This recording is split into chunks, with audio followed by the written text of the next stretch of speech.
And greetings. Happy Thursday. Welcome to the Steve Deace Show here live and on demand on BlazeTV, radio, and podcast. I am Steve Deace. He is Todd Erzin. He is Aaron McIntyre. And we are brought to you by our good friends over at First Cup Coffee Company. They're the Christian-owned Patriot Coffee Company with a flavor for every freedom-loving American. And if you want to try them today or try it again, get 10% off when you use my promo code DACE. And if you subscribe, you get an additional 10% off for the life of your subscription. They make this as fresh as possible. It is shipped within days of roasting. You get the roast date on every bag. Aaron can personally attest to its greatnest. Firstcup.com, promo code DACE is where you want to go. Firstcup.com, promo code DACE. All right, coming up on the show here today, this morning I read on X/Twitter. And I mean, this is saying something given what we have endured over the last few years in the West. But this morning I read maybe the most wicked, disgusting, evil, vile filth in a thread I've ever seen on the platform. That's a high bar or a low bar. It is.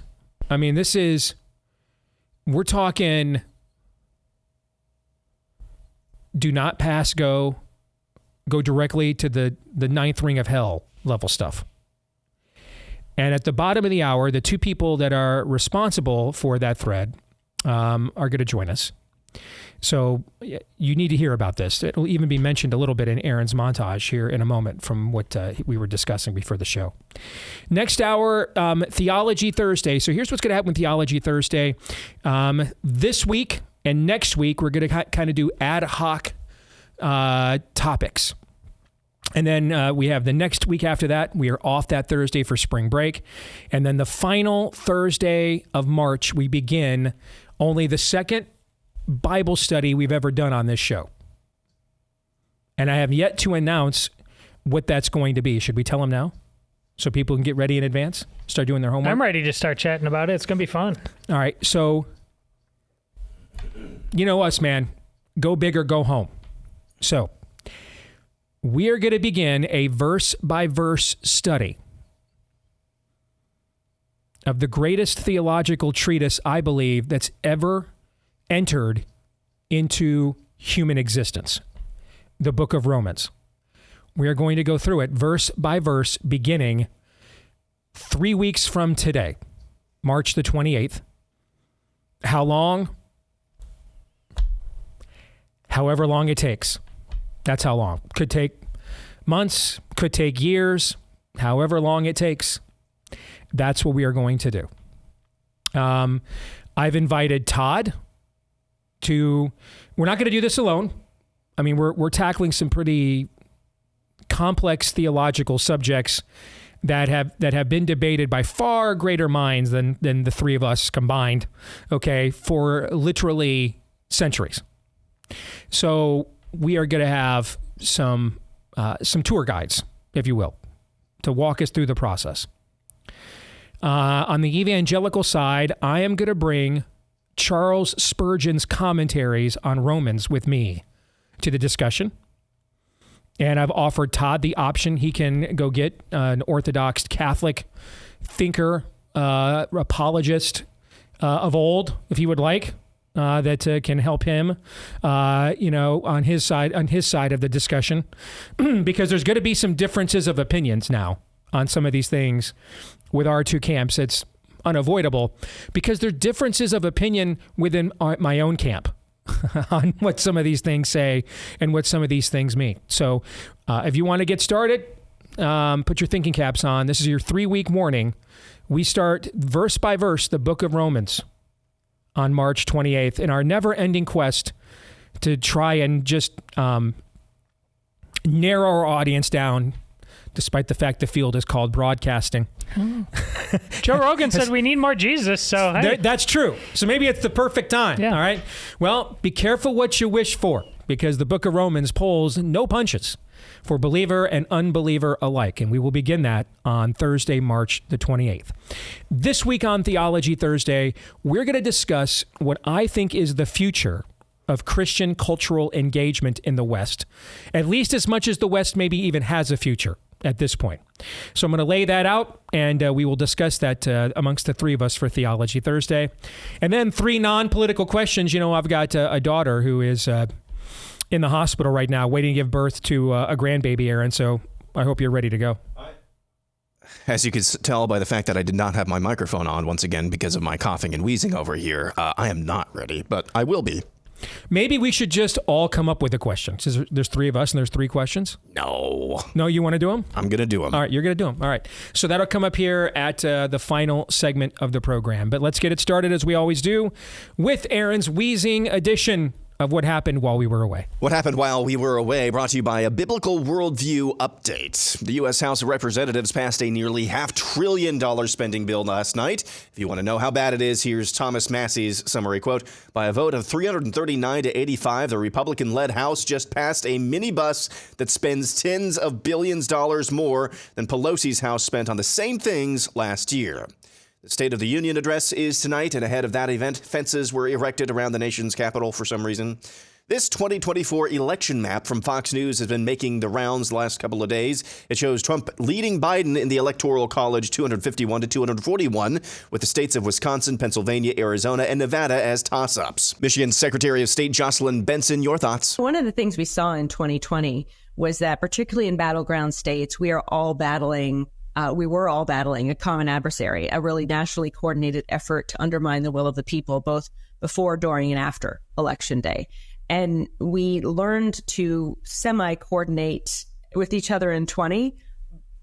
You know, Katie Hobbs and I was Secretary of Arizona at the time. She and I are friends, so we would talk regularly. But there was really no way for us to consistently as a team, the 6 of us in those 6 battleground states, which Wisconsin, Pennsylvania, Michigan, Arizona, Nevada, and Georgia, to constantly both compare notes and also say, okay, how are we going to respond to this nationally coordinated effort with a coordinated response? And so now we have that. We actually spent 2022 working to build that team in these 6 states. You've got strong voices now in Arizona and Nevada and Georgia and Wisconsin and Pennsylvania and in Michigan. And we're all talking, we're all working together, and we're all very clear-eyed about what we're up against. U.S. climate envoy John Kerry has some thoughts about Russia.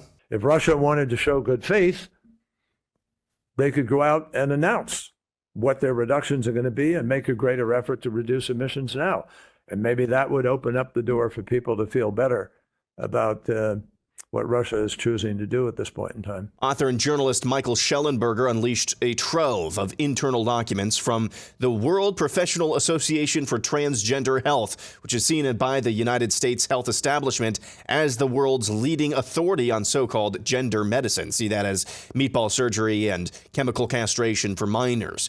These documents show widespread smoking guns from doctors all over the West about informed consent issues and comorbid psychological conditions with so-called transgender patients, as well as regret from detransitioners. Yet this organization still continues to push for meatball surgery and chemical castration. Schellenberger also released a series of videos with these internal documents depicting a panel of members of the World Professional Association for Transgender Health. These are doctors, endocrinologists, discussing informed consent issues. One so-called expert explicitly states that the common practice sending children down the path of meatball surgery and chemical castration is unethical. I would go in and I would say, okay, so tell me what you learned from, and they'd just be like, we have no idea what they were talking about.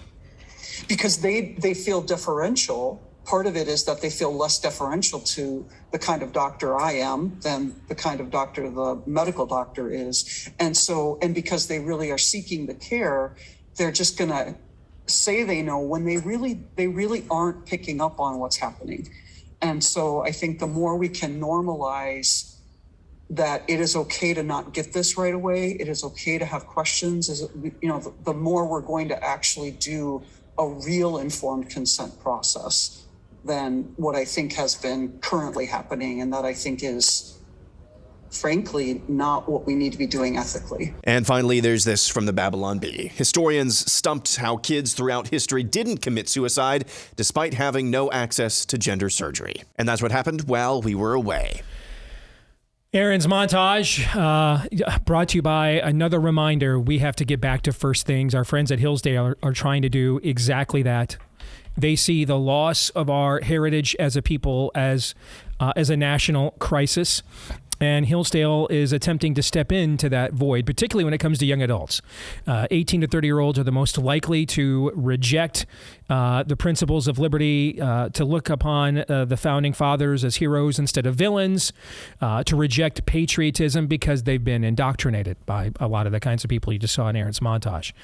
One thing that Hillsdale is trying to do about it are these Constitution Minutes. They produce these to make them easily shareable with any young person you know.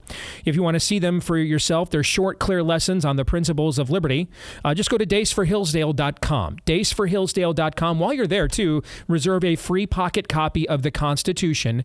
But you can see these and share these if you would like, and you'd like to, trust me. Daceforhillsdale.com. Again, that's daceforhillsdale.com. And speaking of the loss of cultural heritage, if I can be self-serving for a second, that's exactly why we released book 2 in my series on America's Christian heritage. Why Easter? Jesus died for us so we can live forever. Why did you write this book? I got asked yesterday that question several times during a virtual book signing. Well, except for all the reasons that are in the news every single day, here's another one. Pew Research said a couple of years ago, a majority of Christians don't even know what the Great Commission is. And that's kind of important. We have one of the highest profile people in all of right-wing media went on Joe Rogan's show a couple of years ago and said she didn't believe in the resurrection and claimed to be a Christian. So we got some problems up in here. And so this is just my, token, attempt to, at least in my little corner of the universe, do something about it. I think you'll love the book. It has been a very strong week. But here's what's also weak, W-E-A-K.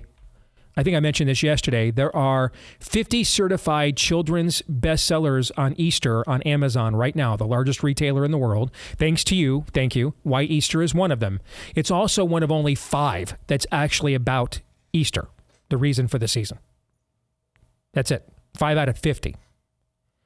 So if you want to get your copy of Why Easter, available right now on Amazon.com. You can get autographed copies as well at premiercollectibles.com/whyeaster, premiercollectibles.com/whyeaster, or just pick up a copy today at Amazon.com. And thank you to all of you who already have. Speaking of just a complete loss of worldview, that brings us to Aaron's montage.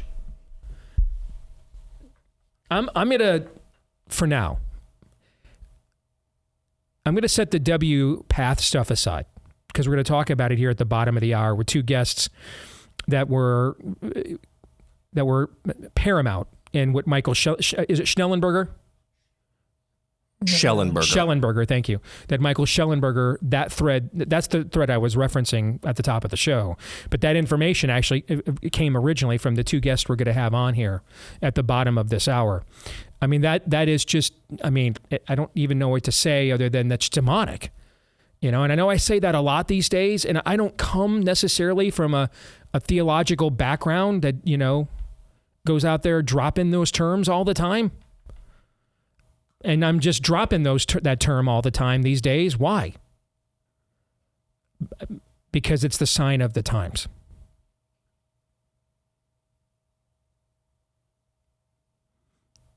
We have here's a generation began saying, remember the old theme song to the Monkees? We're the young generation. We've got something to say. No, you don't. You don't have anything to say. You're married. Haven't built a business. You haven't done a damn thing. You smoked some dope and took a human, studies class at a university once. What have you done? Nothing. So you can play some music. Doesn't matter. You haven't done anything. You've done nothing meaningful in life at all. You've contributed to the human experience. Not at all. You've done nothing. Don't trust anyone over 30. We're the young generation. We've got something to say. We're the counterculture. We're here to correct generations of mistakes made before us, right? That's how this era began, with that assertion. So it started with putting the youth in a place of prominence they do not belong and have not earned. It ended with, let's exterminate 60 million of our youth. Let's experiment on our youth. Let's take them on a field trip to the island of Dr. Moreau. Oh, and when there's allegedly a pandemic, let's actually have the young people suffer for the old. That's never in human history has that ever happened before. It's always been, hey, the elderly, they lived a life. They're going to sacrifice for their children and grandchildren. It's not, hey, my 50-year-old Karen teacher who goes home to her cats in her modified assisted living home in the cul-de-sac with her electric Subaru and Mean People Suck bumper sticker right next to the Coexist one. She's got a bunch of clear issues, which is why no man would have her. A clear batch of psychoses. And she just won't report to work unless we inject all the 9-year-olds in her class with this experimental mRNA genetic serum, right? Mm-hmm. So we'll punish the young for the old. That's how it ended. One generation began with, hey, we're owed something. No, you're not. Sit your ass down. Get a job. Marry a girl. Have a kid. Get fired. Take a risk. Sit your ass down. You're not owed a damn thing. You don't know a damn thing. You're a punk. Sit down. And then that same generation, when they got older, killed 60 million of their kids, signed off on experimenting on the kids they let get born in some of the most gruesome stuff we're talking about, really, in all of human history, man. This is absolute Joseph Mengele level stuff. And quick, inject all the kids with an experiment and keep them at home because I've got anxieties. A generation that began with sit your ass down ends with sit your ass down. That's the one consistency. Been wrong the whole spectrum generationally. Been wrong literally on every major thing. The whole generation has. Other than that, we're doing great.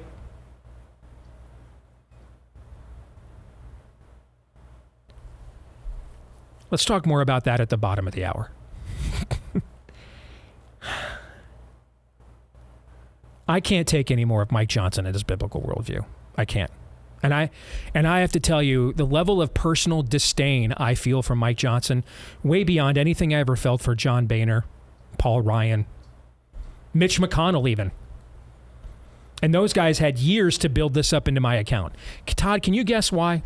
Can you guess why in a matter of months Mike Johnson has managed to create a level of bile in my system that it took years for the Boehners, Ryans, and McConnells to build up within my body chemistry?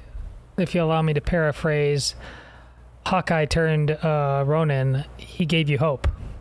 Yeah. He's wearing my jersey. Yeah. I can differentiate from all three of the guys I just mentioned. They're clearly not wearing my uniform. This guy is. And he's being promoted as such. He has still not managed to pass this is from Sean Davis at the Federalist, so hat tip to him. Mike Johnson has not passed a single bill out of Congress with a majority of Republicans voting for it. Go team. Not one. Here's the... Well, Steve, they don't have the votes in the... They could do, like, show votes. They could do, like... Remember the good old days of grandstanding? I wish they'd come back.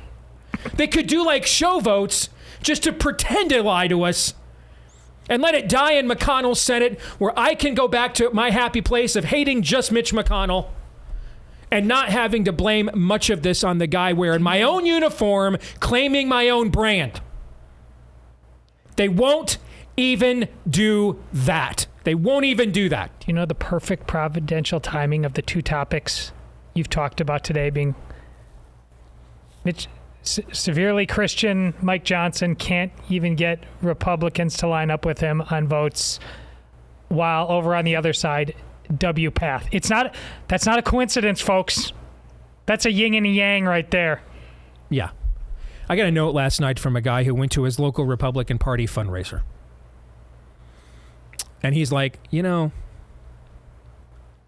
I love your show, man, but I kind of think you're harsh at times. No. But there's a but coming. There's a but coming, okay? He goes, but then I went to my first local Republican Party fundraiser. I went to the big dinner.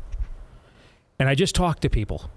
Yeah. And my own people, I thought, wearing my own jersey. The things they did not know, the things they did not want to know. He was cutting himself by the time. And he said, by the end, yes, I'm writing you this note to say, you're not harsh enough. Let me tell you, if you think I'm too harsh, it's because you haven't gone to your local Republican Party fundraising dinner. You haven't gone to your local school board. These guys know me pretty well. Ask anybody who knows me pretty well. Am I like this all the time? No. I'm a pretty silly, fun-loving guy. That's one of the biggest surprises of having been a friend of yours for a decade before I've now been working you for a decade. You were way more chill more often than I thought you were going to be. These people made me like this. I got into this business believing, you know what? When I got my first big talk show on WHO and that 50,000-watt blowtorch, and I thought, you know what? This party establishment hates the Christians. True, by the way. Believe me, I got further into it, and that actually was even more true than I thought originally. So, cheers. But the solution is I've got to go find who our Mike Johnsons are, and I'm going to use my platform to put them in power, and they're going to do better, right? That was my original plan. Uh-oh. Yeah, I started out trying to be more pastoral, encouraging, equipping. The absolute most duplicitous person in politics I've ever met, and I have met a lot and been around a lot at the highest levels of this movement, was my local Christian coalition president here in Iowa. The absolute most, and I wish it was snake. Yeah, I wish I could say that it was just corrupt. It's worse than that. Just that weak of a person. Couldn't be trusted. I mean, he had no foundation on anything at all. Couldn't be trusted. Corrupt people can be trusted. Like, okay, I guess I know what that guy's buy price is. I got to match it or I'm not going to get what I want. You can trust that, right? You can trust the landlord in the Tobey Maguire Spider-Man movies. Rent. You know what he wants? Give it to him. I can't trust the guy. I don't know what he wants. I wish I could just tell you he was corrupt. It wasn't even that. There was no foundation there at all. And that's what I did. I put people like him, I put people like him in great prominence in the Republican Party in Iowa. And then regretted almost every single one of them. And what broke me is when I had to realize, because I got into this thinking, the other side, they're the only low information voters. Our people are smart. Our people are critical thinking. Would you like to open up the book of Romans 3 weeks early? And that's one of the reasons why we're having a study verse by verse of the book of Romans. That nearly broke me. And I flipped my paradigm. I said, okay, we're going to be less pastoral and more prophetic. Less, you can do it and get off your ass and do it, man. Turn or burn. That was the transition we made. Because it was very clear. Our own people were the problem. And they're still the problem. We had 14% turnout in the Iowa caucuses. I saw a tweet this morning, because Steve Garvey finished first. They have it's called the jungle primary system is what they have in California, right? Where they're all put in together, yeah. Republicans and Democrats. Well, Steve Garvey finished ahead of Adam Schiff in that primary as the Republican. Now, when you count up all the other Democratic votes, Steve Garvey's probably toast. Okay? Because Garvey and Schiff will move on to the general. But I saw a woman from California. I saw her tweet out this morning. Steve Garvey finished first place in this primary statewide, and there was only 22% turnout in the reddest part of California. And she goes, I can only conclude we've had the votes to do something about what's been happening to our state all along. We've just lacked the will.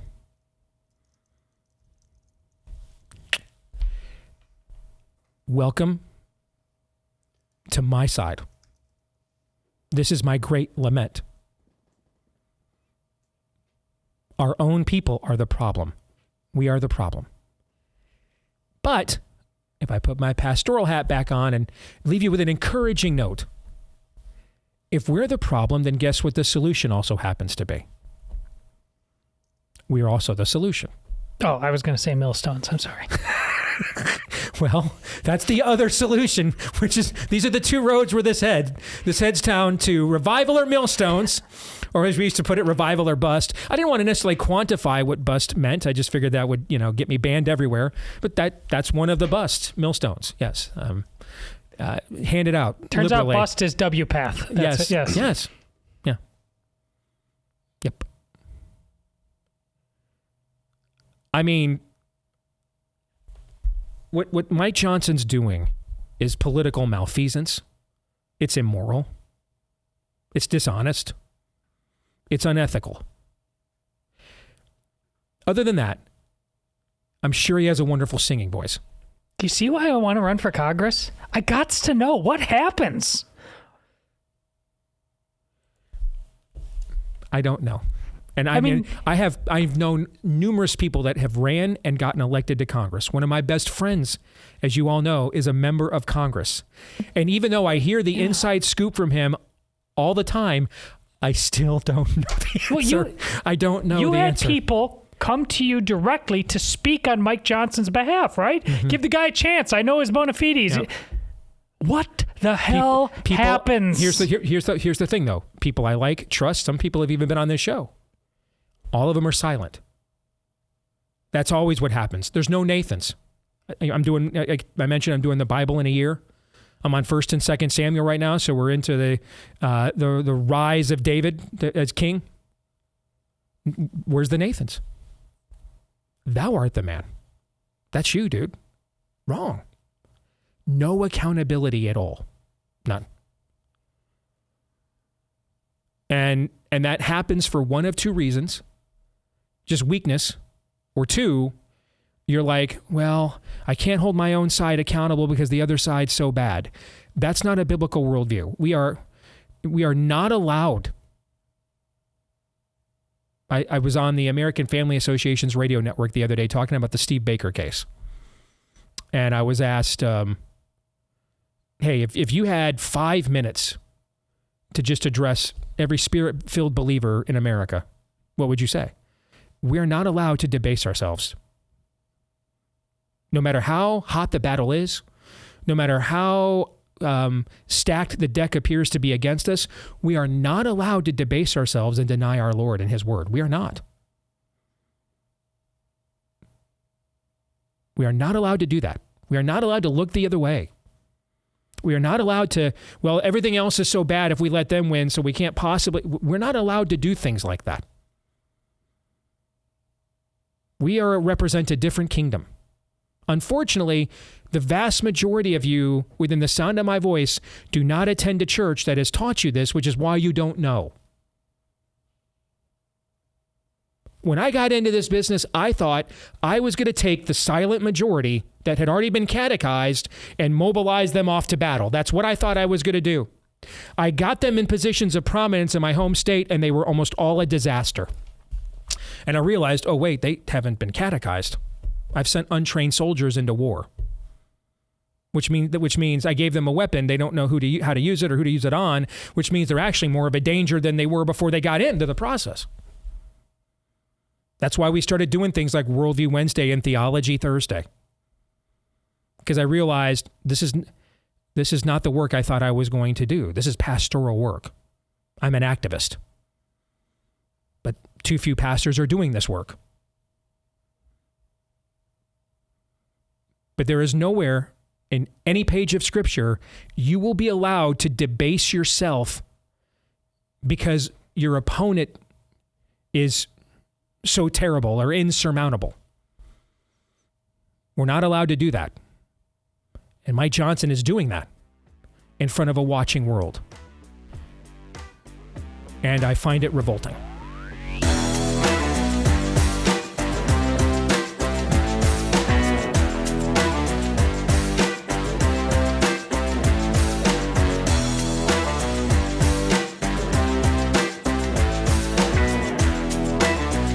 Well, I am on record predicting I think there'll be some form of a housing boom this spring or summer, not necessarily because rates will dramatically come down or the economy will dramatically improve as much as, although that will be what we were told, but there's just too many homes. There's too much inventory. That's got to go somewhere eventually. People get impatient and say, well, okay, I guess if that's the new rate, if that's the new market, then I've got to just accept that and move on. And I think that's going to happen this spring and summer. And that's why make sure as you're navigating the Let's Go Brandon housing market, you've got a real estate agent you can trust. You're going to find them where the name says it all. realestateagentsitrust.com. We'll hook you up with agents that are the best in your area, top sellers. They know the lay of the land. They know the best practices to get you and your family where you need to go, whether that's just, another street in your neighborhood or completely across the country. And most of these agents are fans of the Blaze. So, they have a similar value system to you too. So that's an added bonus. The name again says it all. realestateagentsitrust.com. That's realestateagentsitrust.com. Well, during Aaron's montage, he made reference to a thread that I read through this morning when I woke up and checked X or Twitter. And it is one of the most revolting, disgusting, evil, vile, wicked threads, maybe the most I have ever read. And it's real life. Two of the people that are responsible for getting this information out to us, they join us now here on the program. Mia Hughes, and then a guy that has actually answered the call, Where Are the Men? Billboard Chris as well. It is a pleasure to have both of you with us here today on The Blaze. Thanks to both of you for joining us on the program. Thank you for having me. Mia, you go first. So, thanks for having me, Steve. By the way, I just want to stress, Mia is the sole author of this report called the WPATH Files. This was leaked audio and video of a conference of these so-called trans health professionals, when really they're just child abusers. That's what we should call them. But Mia has spent the last 6 months writing this amazing report exposing this wickedness that you just talked about. And I hope everyone can get onto X and check it out. It's long, it's 150 pages or so, but it's totally amazing, and everyone needs to get informed about this and contact their local legislators, etc., to fight back, because we have all the evidence in the world to show that this is pure child abuse, that these children cannot consent, and we need to put a stop to this madness. Amen to every syllable you just said. So Mia, let's go to you then. This read like the island of Dr. Moreau. This thread was like Joseph Mengele's crib notes. What is WPATH? How did you find out about this? And just take us to the beginning, really, of your journey here with this story.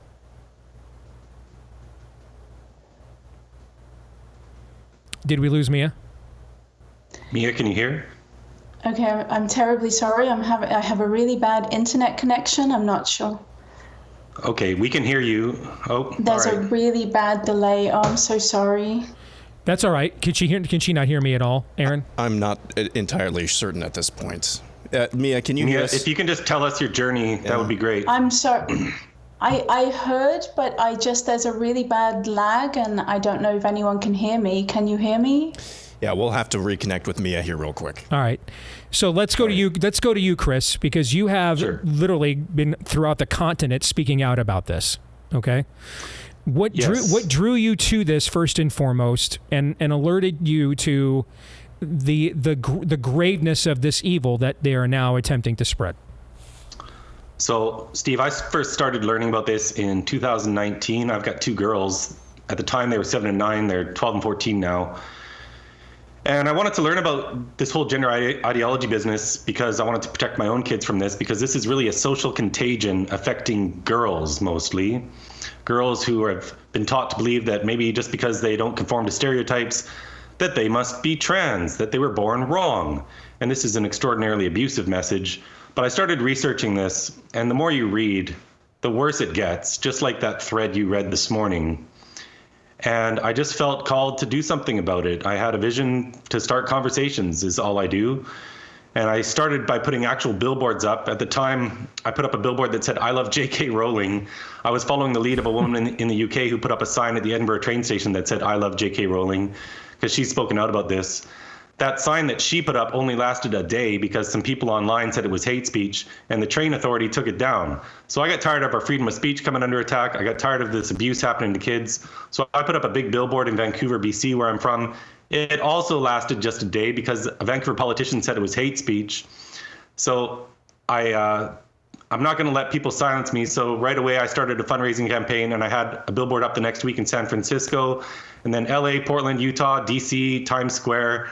But then because I couldn't work with any sign companies in Canada, I did the only thing I could do. I said, well, they can take down my billboard, but they can't take one off my back. So I had some signs made, and I wear them, and I know I look kind of silly, but I've been traveling all across North America wearing these signs. My main message is children cannot consent to puberty blockers. And I stand very quietly and calmly in busy downtown centers, and I go to a lot of universities, and I wait for people to start conversation with me. And I probably had 20,000 conversations, and I'm traveling the globe, spreading this awareness, doing media, doing other things. And it's working. People are learning the truth finally. And I knew if enough people did learn the truth, some of them would get activated and start fighting back themselves. So now we've got hundreds of thousands of people fighting this evil. Aaron, do we have Mia back? Yes, she's having some internet issues, so Okay. we really can't go to her until we're sure that those are sorted out. All right. So, Chris, have you been like assaulted? Because you understand what you are doing is frightening to most of the boys who can shave in the West. I mean, your willingness to put yourself out there, to confront, to speak up. And you started doing this in Canada, which most Americans that are right of center basically view as a tyrannical state at this point. Okay.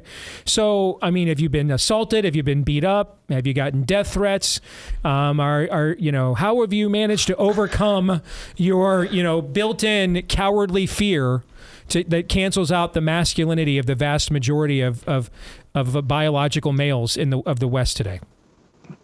Well, yes to all of the above. I've had my arm broken by Antifa. I've been assaulted probably 36 times. Sometimes I get sucker punched from behind, things like that. I get spat at. Technically, that's an assault. If we're talking just punches, probably only 12 times or something. But I don't care. Whatever. This is a war. So our grandfathers stormed the beaches of Normandy into machine gun fire, and I'm supposed to be afraid to go outside and have conversations about children who are having body parts cut off and who are being sterilized with puberty-blocking drugs and cross-sex hormones? That's totally absurd. Yes is the answer. Have some courage. Yes, Chris, you are. You are to be afraid. Yes. Well, of literally everything except a Zoom call, you're to be afraid. Yes. Well, Steve, whatever. I've had tough times in life. I'm not a 25-year-old boy starting my career worried about cancel culture. I don't care what people say about me. I've got my wife and 2 girls. Those are the only 3 people whose approval I need. Everyone else can say whatever they want. And the haters, we need to ignore them. They don't matter. You know what? People papered my neighborhood the other week. They sent mail to probably 150 houses in my neighborhood with my picture on it, my address, my phone number, saying all these things about me. I don't care. All it did was bring in more support, actually. I'm sure there's a few people out there thinking I'm evil, but the rest just said, what the heck is this? Who is this guy? So it doesn't matter. I just have conversations with people, and I'm as peaceful as they come. So we just got to keep going. And if you want to talk about these WPATH files, I can do that on Mia's behalf. Yeah, I was going to transition to that, if you don't pardon the pun, but I was going to transition there because Mia's internet, we can't get it to connect. So Clearly someone doesn't want her speaking to us. What a time for that to go down. But tell us about the WPATH work and that Mia has uncovered that is coming to light now. Sure. So this was leaked to Michael Schellenberger, and Mia is working for him now. I first met Mia 3 years ago. She came out on the street with me in Ottawa, and you speak of bravery. Back then, that was March of 2021. I had a really hard time getting people just to come out on the street with me to have conversations, and she did. And she was one of the first women to actually do that. And so she's brave, and she's strong, she's brilliant, and she was just tweeting, and then people saw some brilliant threads she wrote about social contagions, and she ended up writing for the Post Millennial and then Michael Schellenberger. And so all these videos were leaked to Michael Schellenberger, as well as internal emails. And it exposes that these doctors at these gender clinics are complete charlatans. We have, where I'm from, at the BC Children's Hospital in British Columbia. The doctor is admitting that, of course, these children can't give informed consent. They don't understand when they're 14 years old what it is to throw away their fertility. They talk about the parents, how the parents don't even understand, how it's frustrating because they tell them this stuff, and then in the next meeting, the parents don't know anything about it. We have the president of WPATH. This is the World Professional Association for Transgender Health. They write what are called the standards of care.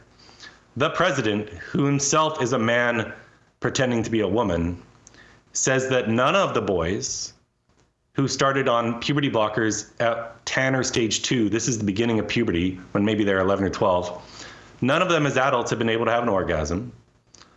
They are turning children into anorgasmic, lifelong, sterilized pharmaceutical patients, forever reliant on some exogenous source of hormones. They're making it so these boys have to dilate these neo-vaginas that they create for them, which are just wounds. They have to dilate them for life. And they're calling this love and kindness, when no studies show that this improves their psychological well-being. In Sweden, they conducted a systematic review of 195 different studies. Finland and England and Germany have all done the same thing. They all found none of this is improving children's psychological well-being. So what the heck are we doing in cutting up and sterilizing kids? Chris, I mean, I've done this for a living, man, for 15 years every single day. This is just some of the most demonic, vile filth I've ever heard, Chris.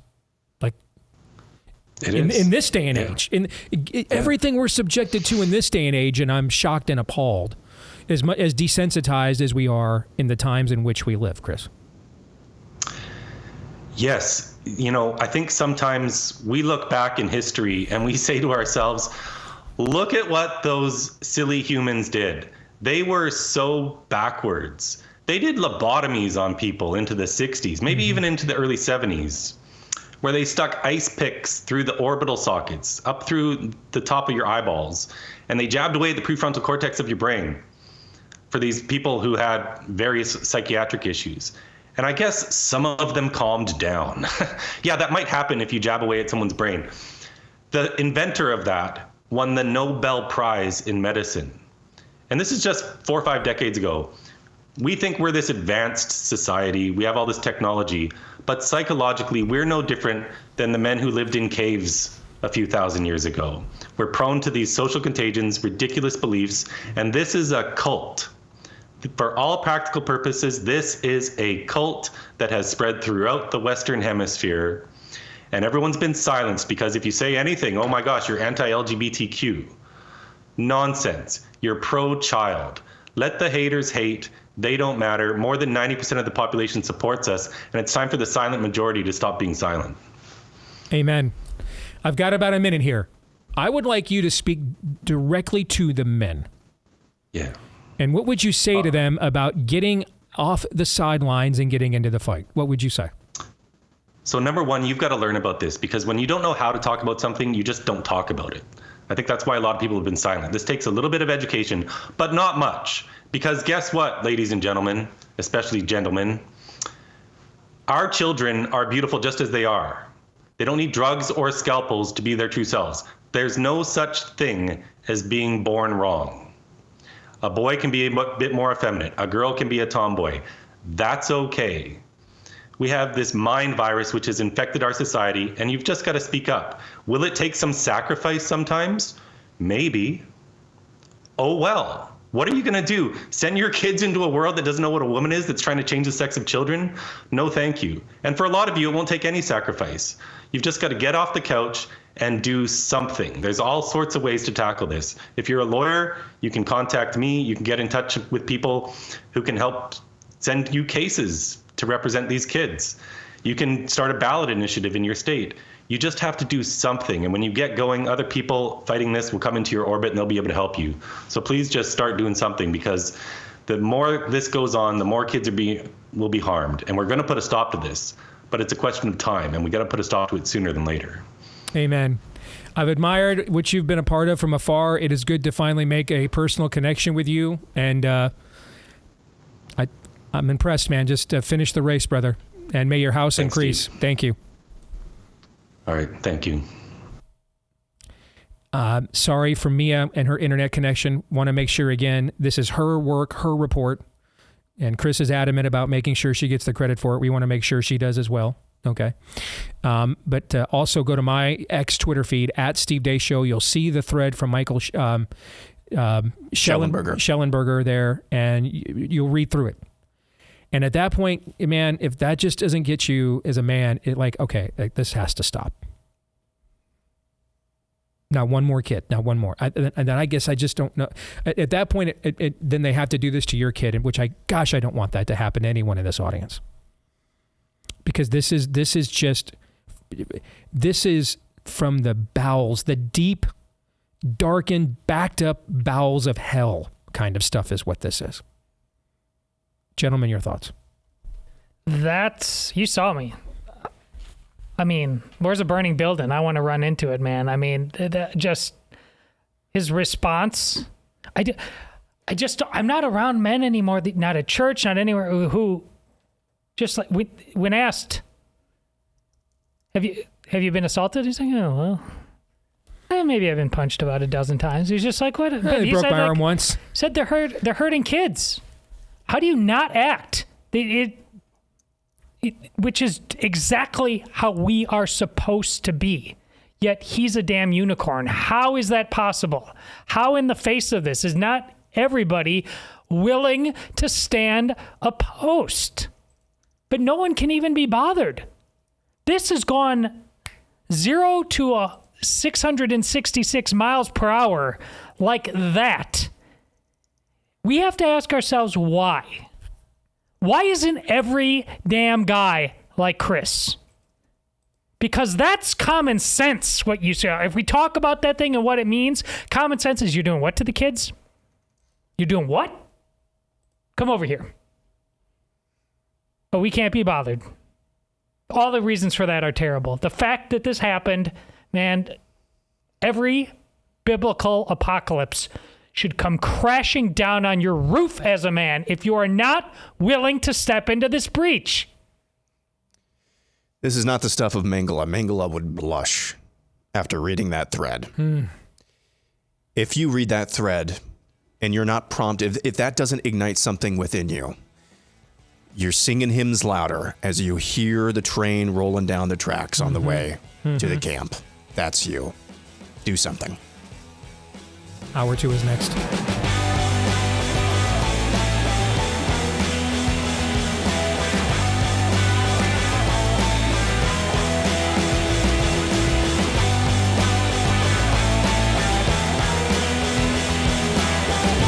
All right, back with Hour 2 here on Blaze TV, radio, and podcast. I am Steve Deace. He's Todd Erzin. He is Aaron McIntyre. And you are you. And you can let us know what you think about what we think by emailing the show, steve@stevedeace.com. That's DEACE.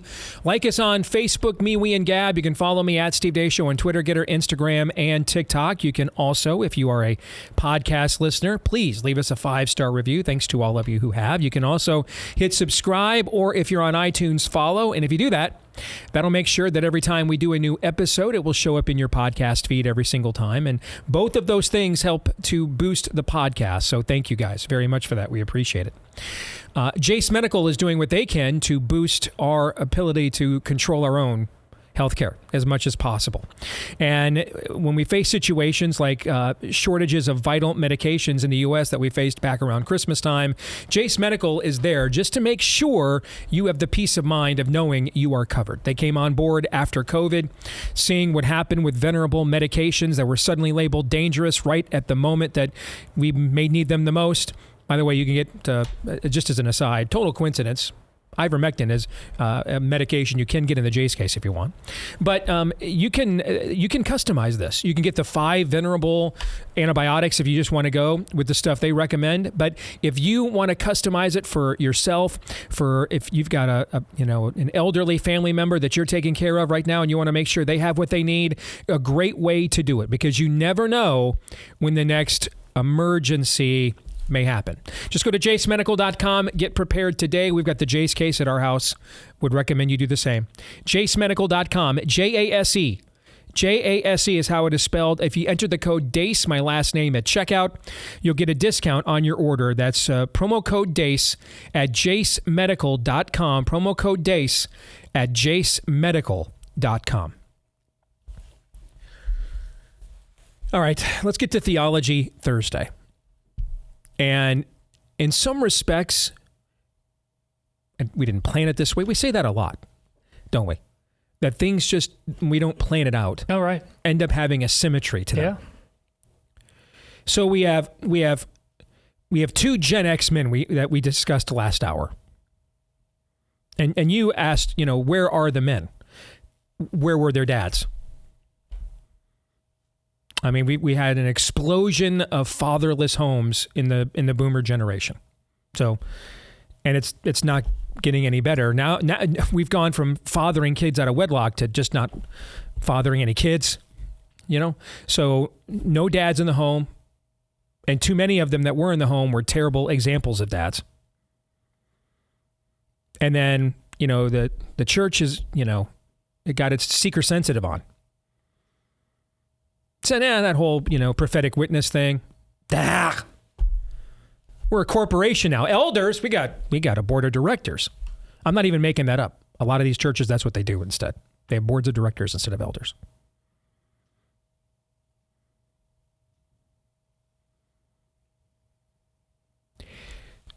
So there's no modeling. I mean, this stuff doesn't happen organically. It has to be passed on.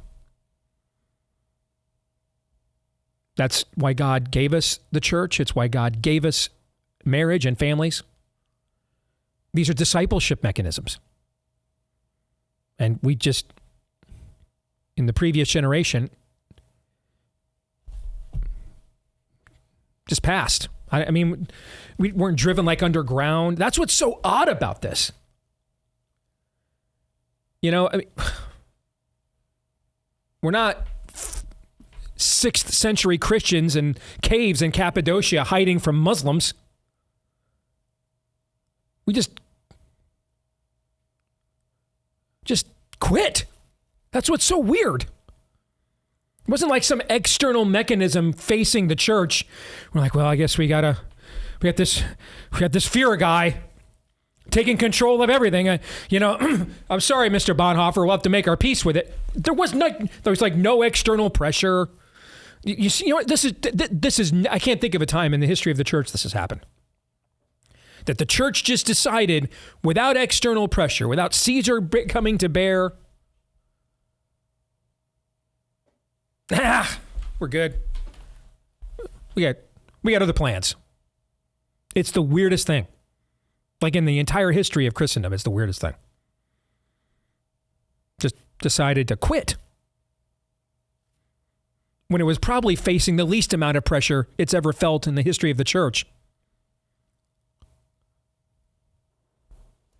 And so that's where the men aren't.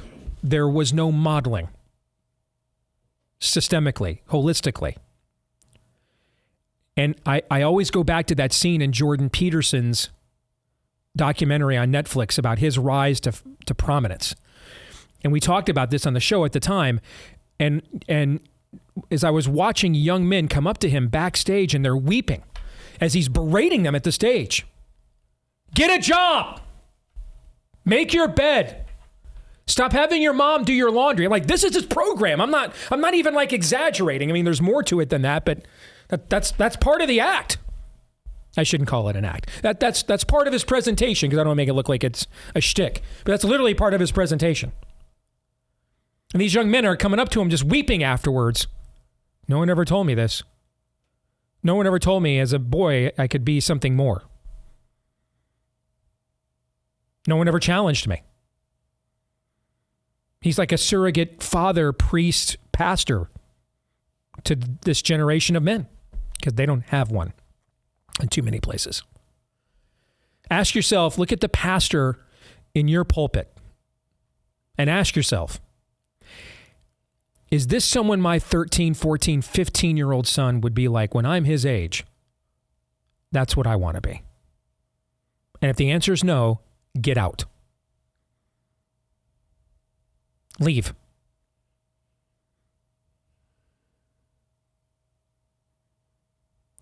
That's where the men aren't.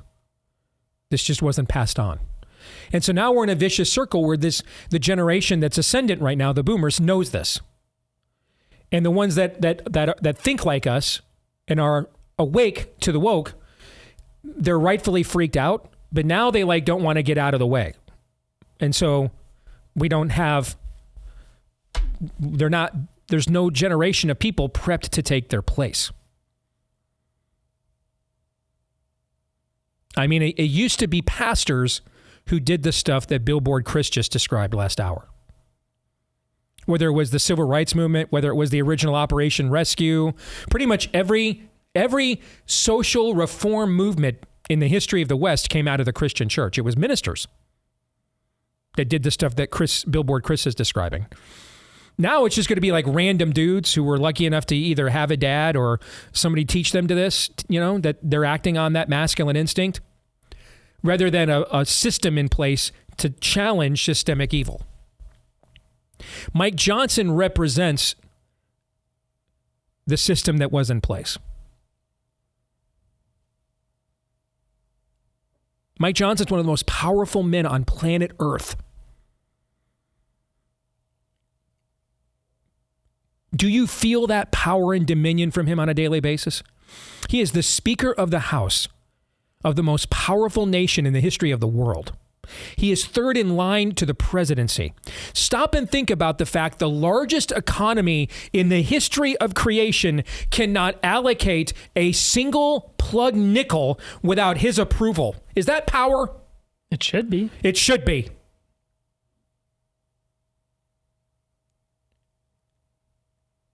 When do you feel real power? When Billboard Chris talked last hour? Or every time you hear Mike Johnson talk every day? I rest my case. And these two men, by the way, not knowing what we were going to talk about for Theology Thursday, when Aaron put his montage together, we had this planned out days ago. Aaron just reacting to the news of the day. We just landed Billboard Chris in the show yesterday. Well, it's a perfect encapsulation of what we're going to talk about. Because we're going to talk about what's going to happen, I think, in the next generation. Should we be fortunate enough to have one? And don't take that for granted. People ask me, Steve, how can you say stuff like that? You got a grandkid coming. God is good all the time. All the time, God is good. I mean, did his people Israel deserve captivity when he sent them off to Babylon? Yeah, they did. They went down in the valley of Ben Hinnom and they threw their babies into the fire to Molech, the demon. So did they deserve what they got? Sure. But while they were there and he was punishing them, what did he tell them to do? Marry, have children, live life. Even in judgment, there was grace. Even in judgment, there was mercy.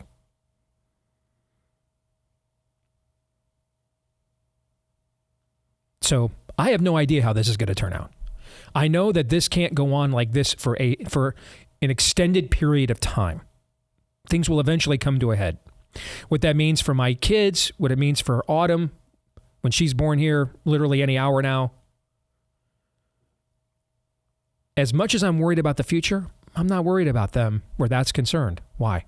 Because God is good all the time, and all the time God is good. I've seen enough evidence in my own life of the sovereignty of God, so I don't know how it's all going to play out. I can't do the math in my head, but I'm not going to freak out because I've seen how God does math, and his way's better. So whether we get revival, is God good? Yep. If we get judgment, is God good? Yep. So either way, God is what? Good. So I'm good either way then too.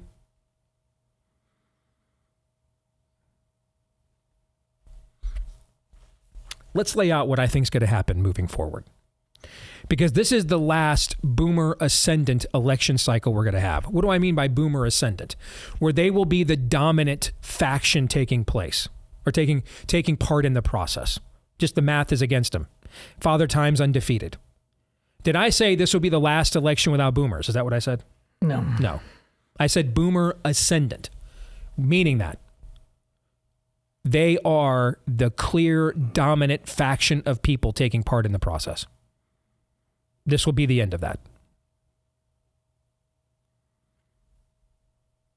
So what's the future look like with a generation that wasn't discipled?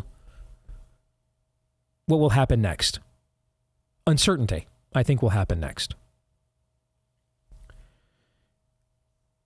I think you're going to see Gen X, our generation, and millennials, Aaron's generation. I think you're going to see them split into one of three camps. Two of these camps were represented by the two men we discussed last hour, Billboard Chris and Mike Johnson. I don't even know what Billboard Chris's religious beliefs are, by the way. I didn't even ask.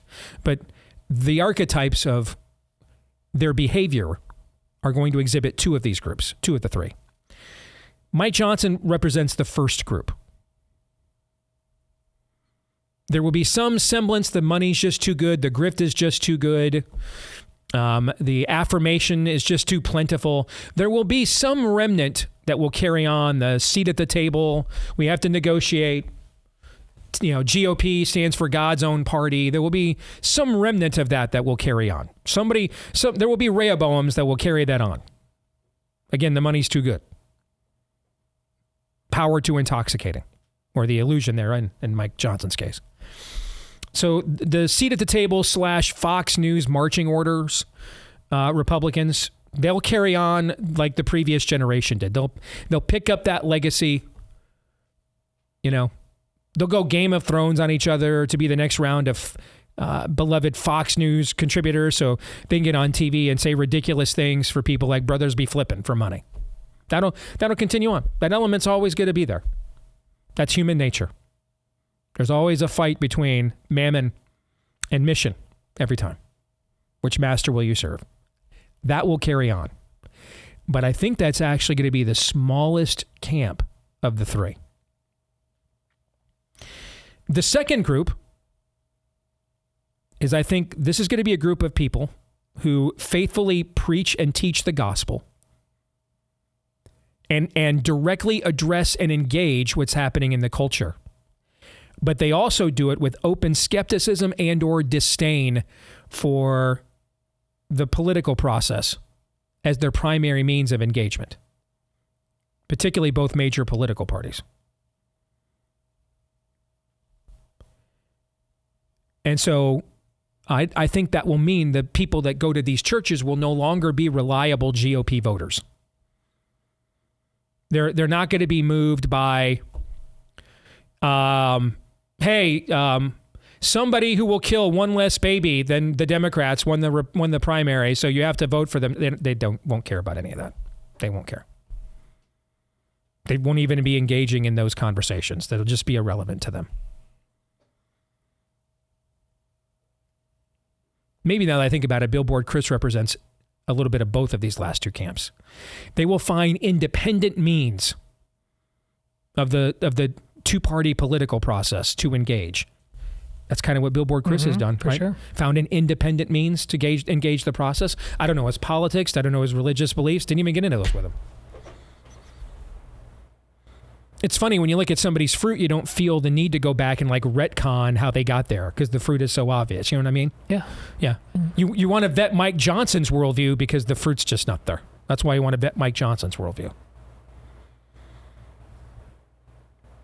I didn't even feel compelled to discuss the heart of Billboard Chris's worldview because I just watch how he lives. You don't have to, and that's biblical. Lord, he's doing things, but it's not even, hey, Lord's like, right. He's doing some cool stuff over there. Let this play out. Whoever is not against us is for us. Right. Yeah. So that'll be the second group. They will not run off to modern monasteries. They will be engaged. They will work very hard within their church body to be a light, a city on a hill. But they're not going to be doing voter drives. They're not going to be doing here's the latest voter guide to show you that every Republican is the reincarnation of Moses. Not going to do any of that. But they're the kind of church that we discussed last year. Remember that church that went up and bought up all the seats at the Drag Queen Storytime Hour so that the kids couldn't be there? Or they'll do stuff like what Billboard Chris is doing. They will find an independent means of engaging the fight without bothering to link arms with a political party whatsoever. The third group will be those who stay within the political framework we have right now, because there's nothing else as of right now. But they are going to be way more confrontational. Way more. Like Ted Cruz filing a bill yesterday in defense of IVF, and Ali Stuckey comes right off the top rope again. That's his own constituent, by the way. Comes off the top rope in response to the very next morning. All right. That just would not have happened in the previous era. Just, well, it's one of our Republicans. Let's call him up. That just wouldn't have happened. There's a new paradigm coming. The evil's too systemic. We're not here to barter, not here to negotiate. A great example of this is the pro-life versus abolitionist debate that's happening right now. The next generation who's raising the kids that are caught in the matrix that Billboard Chris was just telling us about are like, no, I don't have time to watch Hannity tonight. Someone's got to pay for this, and I'm going to make them pay. Okay? This is going to stop. Because these are my kids, and they're not taking my kids. And I can promise you the Republican Party, well, it's really never ready for anything thrown at it, but in this case, it has no idea what's coming.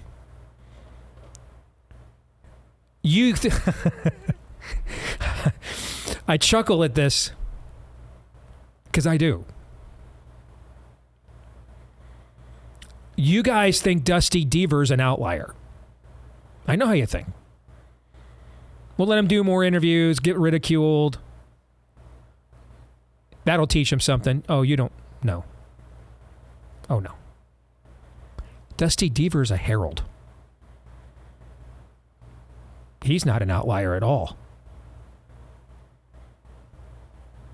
He's the first batch out of the oven. There's more coming. Because those who remain and have been properly catechized know what time it is. And this poop's got to stop. We're not here to negotiate with it. We're here to end it. And they're going to take positions on things that you're going to be like, wait a minute, now our side's going from 0 to 60. And they're going to be like, well, actually, we need to go from 0 to 75 then, because they're already at 0 to 60 on the other side. So we got to get ahead of them. And the Republican Party is just wholly ill-equipped to deal with what is coming on that front. Those are going to be people that their own children, their own ministries are caught in the crosshairs of Abaddon, the abyss. And they're going to say, over my dead body. So I think Billboard Chris kind of embodies maybe kind of both of these camps. That's sort of his mentality, but again, I don't know his politics, and he lives in Canada anyway. But he's also, like in the second group, he has found a way to independently engage the process and be impactful. I think Chris Rufo is a good example, too, of someone in option 3. You're going to have school choice now because people like Chris Rufo put the resources together to take Republicans out in primaries who wouldn't give it to them. Could they have done that in 2013? No. Because the will wasn't there. We're all one big happy family. We got to get along. We got to unite. That's again, no, we're not doing this to the kids anymore. Stop. They're going to be stopped. And your tears, I bathe in them. I can't wait to see what Randy Weingarten says about me every day, Chris Rufo says.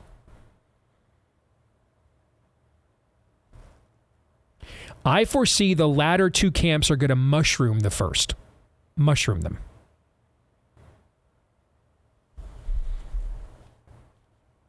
I also think there are going to be far fewer Christians per capita in America than there ever have been before. And that's already happening now, but I'm talking go lower. I'm talking like teens, 20%. Why? Because it won't be popular to call yourself a Christian anymore. Like as a cultural identity. That's what we've always gotten, the 80% or 86%, whatever the number is at that given time, of people claiming are Christians in America. Well, that's really a cultural conformity. That doesn't mean you've been catechized, baptized, doesn't mean you've done anything. Just means you're an American who's not a communist. But since Christians aren't the default setting anymore, you're going to have far fewer people just nominally saying, I'm a Christian. It's not chic to do that. So we're going to Gideon this thing. Where God says to Gideon, all right, that's too many people, that's too many. I don't want the guys that to drink the water like that. They're weak, throw them out. Give me the guys that lap it up like a dog. They got some dog in them, we'll take those guys. And there's down to like the only 300. It's going to be like that. It's going to be smaller numbers. Far saltier in approach. Far saltier.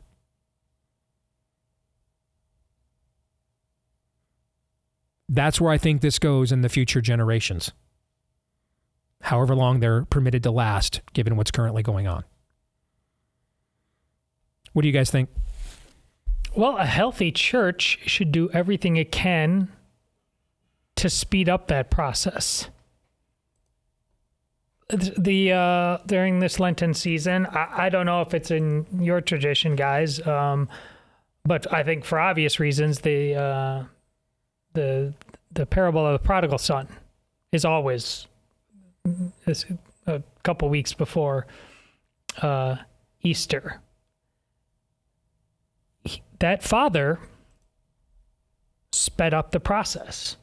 Our modern day church keeps, no judgment, meet where you're at, all this stuff, don't push anybody away, comma, not a period, yada, yada, yada. The prodigal son. Pound for pound, one of the most 5 well-known stories, would we say, in the Bible, no matter who you are?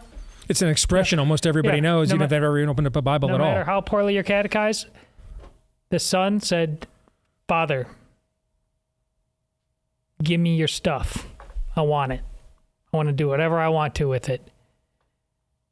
Did the father remember that? How the story goes? Don't leave. Stay. Mm-hmm. No, the opposite. He sped it up. Said, the only way out is through. Here you go. Have it your way. Have it your way. And he went and he proceeded to ruin his life. And that's how he figured out, we need to go back. Have you heard that before? Mm-hmm. And he went back, and the father lovingly welcomed him back. Our church would do better in all ways. Forget the fact that our culture's falling apart. In the height of Christendom, whatever you call that or think of that as, in the height of that, all souls should be tested this way. Certainly the men. No, we're not gonna hold your hand. We're not gonna stroke your hair all the time. We're not gonna say nice things, sir. We're gonna give you high expectations. When you don't meet them, we're going to tell you. And when you don't meet them enough, we're going to kick you out so that you come back. We have churches full of people who are never challenged, who are never held accountable for anything. The churches need to speed up the process of the prodigal son. If we have a shot at coming out clean on the other side, that saltiness that Steve is talking about in a remnant, that is always the thing that lights the spark. Almost, that's how this thing works. This thing how it worked in the upper room. In 2,000 years, we're changed. That's a pretty cool legacy to be a part of. I say we give it a shot. Because right now, instead of the product, we're all a bunch of Esau's. We have a birthright. And instead of giving it a shot, we keep taking the lamest pots of porridge and guzzling from them endlessly in our stupid, wanton comfort.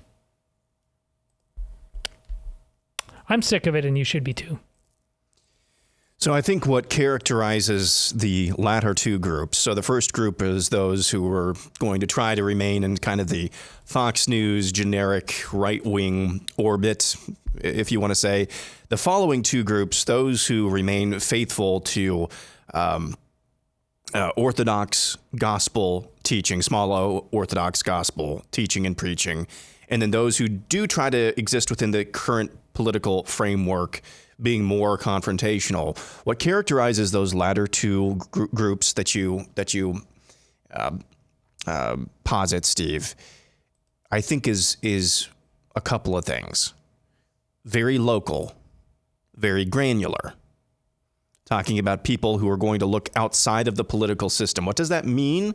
I don't know what you necessarily meant by that. Looking outside the current political system, that means we're not really going to be looking to Washington, winning national Hail Mary passes all of the time. That means we're going to be going kind of sword to sword, man on man type of engagement with the culture. That's what I think that means. And that means very local, very granular. Those who actually wish to stay within the current political framework, and you described the Dusty Devers type, he's going to look like child's play, because the only people who can rise up are come from areas of the country, very local areas of the country, where the second group of people are maybe most prominent. Even though they're maybe not going to be reliable GOP voters, if those types of Dusty Devers start to become more and more prominent or appear with increasing frequency, it's going to come out of areas that are faithful to gospel preaching. So what's the other thing that kind of characterizes those latter groups of people? They're practicing dominion, first and foremost. They're practicing the theme of the show this year, which is dominion. They're saying we're no longer looking for Hail Mary passes at a national level to save our souls. We're going to take this local. That may produce a Dusty Devers sometimes along the way. Praise the Lord. But that second group of people, they're just going to be practicing dominion. That's the name of the game. All right. Pretty heavy, challenging stuff. Let's lighten up a little bit when we come back. 3 non-political questions are next. Stay tuned.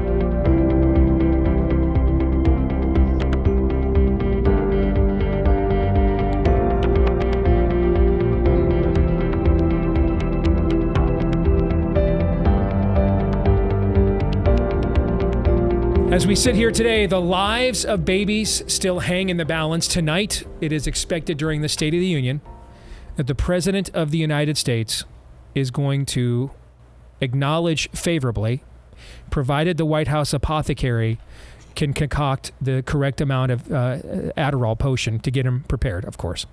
That's always the caveat when it comes to the relic. He's going to acknowledge a woman favorably for killing her kid. Now, this is a tragic, sad case. Her child had trisomy 18. I think it means you have an extra chromosome or you're one short. And in this case, the baby can't live outside the mother's womb for very long, usually only a week or two. So, of course, they chose, a 1 in 10 million tragedy. The hard cases, Steve. Yes, in order to say, and this is why we just have to kill them all whenever we want. This is where you bring out my undefeated principle.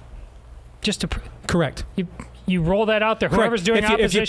If we put a bill on Joe Biden's desk that said we're going to ban all abortions except the kids with trisomy 18, would he sign it? No. If you had a real party, by the way, they do stuff like that. If you had a real party with a real speaker with a real biblical worldview, they'd have that bill tomorrow to vote on. All right, send it up. Make them.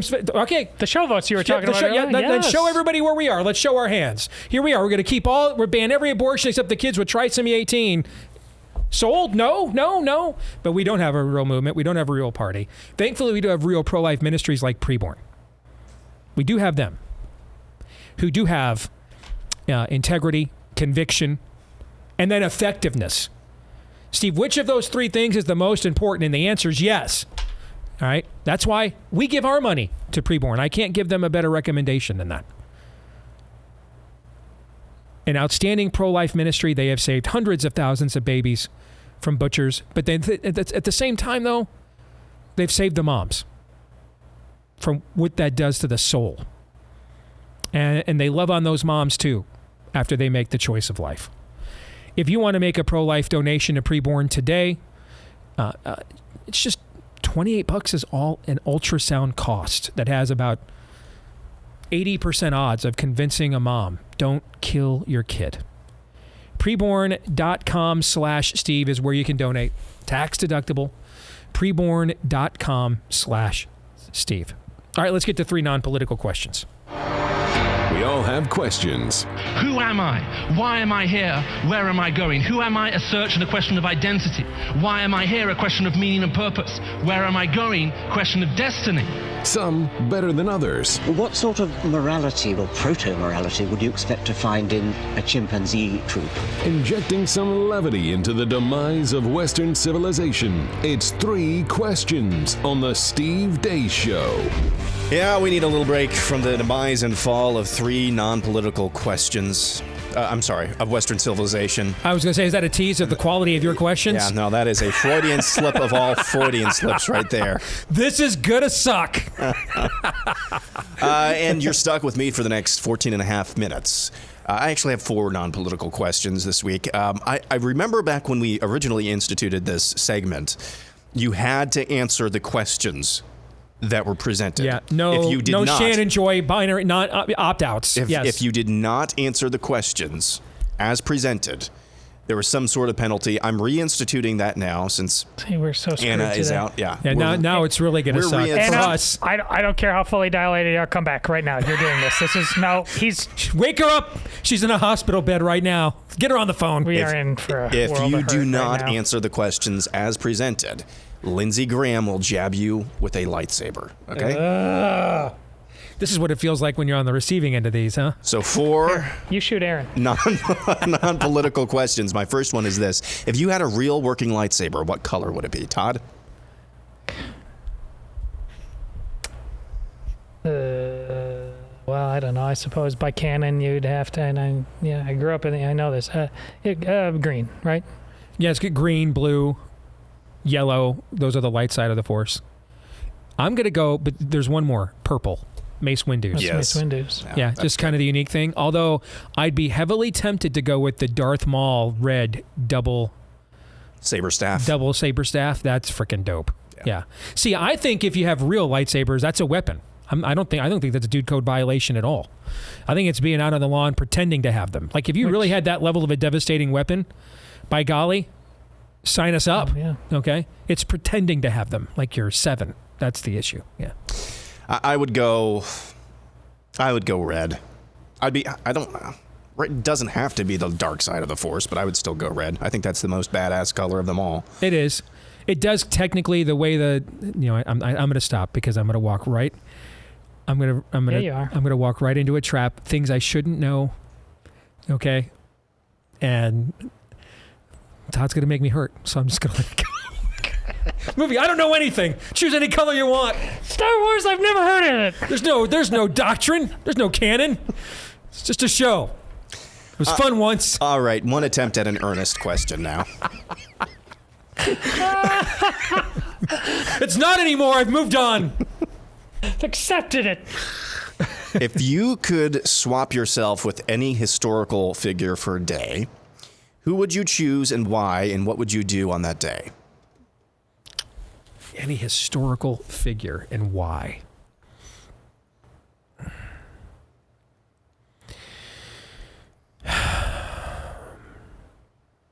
I'm going to go with the first answer. That's always kind of my policy with these things. I'm going to go with the first answer that crossed my mind. I'm going to go with the Apostle Peter. The day the risen Christ arrives in the upper room. And the reason why I'm going to specifically choose him is to be able to experience that moment for him personally as someone the Lord looked at and said, before the cock crows tonight, you will deny me 3 times. And he did. And to then see the risen Lord, who then showed him the mercy and grace to show himself to him after his denial of him. I think that that's a moment that would, for the rest of my life, remind me I'm never too far away from God's grace and mercy. And it would stick with me. And it would remind me that there's always hope. You have to understand what their mindset was before that moment. I mean, they are exiles. Where do we go? How do we live? They're living in secret. Waiting to be rounded up, waiting to be executed. And at their absolute lowest point, they meet the risen Lord. So I think I'd go with that. Can you read the exact wording of the question again? Oh. So if you could swap yourself to a body swap with any historical figure for a day, who would you choose and why, and what would you do on that day? This Donald Trump at the beginning of COVID, and I would just do absolutely everything differently, starting with saying, be not afraid. That's a great answer. I mean, that's a really good answer. Wow. And it reminds you how much suffering those decisions caused. Again, now that you bring it up. I would swap myself with, who was it, Zapruder? Who took Abraham Zapruder? Yeah. Who took the film? Mm-hmm. You know the story of that film, right? The public did not see that for almost 6 years after the Kennedy assassination. They saw stills in Life magazine, but they never actually saw the film until the Garrison trial in New Orleans, which I think was in '69. That was the first time the public saw the full Abraham Zapruder film. The stills don't do it justice. You have to actually, you can almost see the vapor trail, you know, given the resolution. You can almost see the vapor trail of the bullet and the head go back into the left, and it just blows the entire, you know, magic bullet theory out the window when you see it in real time. Yeah, I would swap with him and shoot even more video from the immediate aftermath of that. Of course, we probably would have never seen or known who a Zapruder is if that had happened, but I would have zoomed in a little bit more and seen if I could figure out where the actual bullet was coming from. All right, question number 2. If you woke up tomorrow... Question 3. I'm sorry, question 3. I'm on the second actual, earnest question. Okay. But question number 3, if you woke up tomorrow morning with one of these superpowers and you could only use it for good, which one would you choose and how would you use it immediately for good? Invisibility, the Flash-like speed, Thor-like strength, or an Iron Man exoskeleton? I'll let you take this one first. Because you want to think about it deeply. That's I do. I do. Just so we're clear here. What am I want to nail this thing. I wasn't being courteous, so I need more time. And I'm talking thermal invisibility as well. Well, exoskeleton, that's not a superpower. That's just, the brain that's able to create it, maybe that's your superpower, but I hear you. Okay. Okay. And so strength, I wouldn't do invisibility, which is not to say that you couldn't, but invisibility ultimately, it's just, you're going to be called a creeper no matter what you do. So let's just throw that one out. Speed, I think I'd just go with super strength and just go beat up some groomers. After a fair trial, of course. Speed seems limited. It's cool, and I'm amazed at the way they continue to find ways with either the Flash or his other, the guy who died, Quicksilver. Was that right? Yeah, that's the Marvel Quicksilver. Yeah. How they can find ways to just being super fast, like compelling cinematically, but with all that slow motion stuff, they've kind of made it fun to look at now. I guess that they've got the technology, but Yeah, I guess I'll go. I'm buying it. Look at how much time I'm buying here. Do you got it yet? This is. I do. I'm like Thorman. I'm running out of words to say. I am actually going to go with invisibility, and here's why. Here's why I'm going to go with invisibility.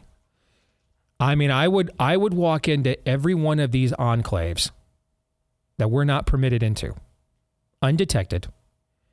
Just record everything and put it up on X, Twitter, which is the only remotely free speech mega platform on planet Earth today. That's why I would do it. I would go full whistleblower. I mean, I would capture what these people say privately when they don't think anybody's tuned in. And I would, I'd like the world hear it. That's what I would do. I think you actually, you heard I think what you would say is the real creeper concern. And you kind of Kobayashi Maru'd the thing. I think you came out clean on the other side. Well done. Good job. Yeah. I mean, because you're right. I mean, that you would be called a creeper. But if you're invisible, they don't know you're there, But I would use it to expose evil. That's what I would do. I was going to choose invisibility for exactly that reason. Imagine just walking into Washington, D.C. Yeah. And just being... Just hitting record on your... Just on a mobile phone even. Yep. And just letting what gets said in Nancy Pelosi's office, we don't... Well, she's not, but we don't even hear. What gets said in Mitch McConnell's office? Well, that we don't want to hear. But yeah, I hear you. Yeah. Now just tells it. Are you hearing Lucius Fox's voice in the back of your mind? This is too much power, Bruce. Well, this went in The Dark Knight. It went further in that he then acted on that information to essentially affirmatively enforce the law without any due process. You see what I'm saying? That's exactly what you'd be doing. In this case, I'm just releasing information, and then we see what becomes of it. I'm not acting on the information. I'm not doing anything with it. I'm just releasing it, and we let the world see what it says. That being, but if that's a distinction without a difference. If you think that, then I still don't have a problem with it morally whatsoever. None. Absolutely none. Neither did I the first time. Wait, what's the disagreement here? Whether it's the Lucius Fox warning to Bruce Wayne in The Dark Knight when they created like that kind of a Patriot Act system. But what I would do is, I'd let you hear what goes on there. Yeah, but just to have it, you need to. Normally, to get information like that, you would need. Except if I'm invisible, I'm just going to walk into all these places undetected. So you're going to get. You're bypassing the law. Yeah, exactly. Okay. No, I'm not arguing against it. I'm just saying, is it too much power to wield? You cannot wield it. It might be. Because any of the things that he asked might be too much power to wield. Yeah. All right. Before we get to Aaron's final question, if you are looking for investment opportunities, our friends over at New Founding, they want to get back to the original American ideal of building inspiring and disruptive companies that just so happen to often be the best in the world as well.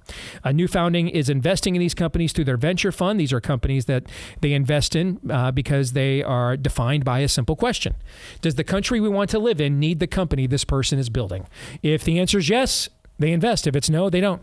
You can join with them venture investing. Now, that's not for everybody, but if you're a serious accredited investor who wants to see a more hopeful future for the country, go to newfounding.com/venture fund and start building the parallel economy today. That's newfounding.com/venture fund. Again, newfounding.com/venture fund. Final question. If you could choose any fictional character as a wingman in a fight, whether that's to beat up groomers like Todd wants to do or otherwise. After a fair trial. After a fair trial. Yes. Which fictional character would you choose? I'll go first. Okay. Gandalf. He's a wizard. He's a pretty powerful wizard. Any fictional character? Any fictional character. Well, I'm going with, my childhood idol. Superman. I'm going with the last son of Krypton. Yeah. Going with that one. I think and I'm playing and I've got earbuds playing John Williams' theme the entire time I'm flying around too. I'm listening to it. Got my own soundtrack. A guy who ultimately became a wingman. We just got done talking about Thor, but that scene in Endgame where, the guy's been living for how many hundreds, if not thousands of years. He's going insane right in front of you. He's lost his mind, basically. But he's actually redeemed by the hammer being caught by Captain America. And Captain America takes the lead. And when he catches it for the second time, when everybody's lined up and everybody's come back, and he says, "Avengers assemble," and Thor gives out the rebel yell. Comic book movie or not, chills. It's just, he screams, it's like, this is my purpose right now. Amazing. Back at it again tomorrow. Until then, Romans 8:28.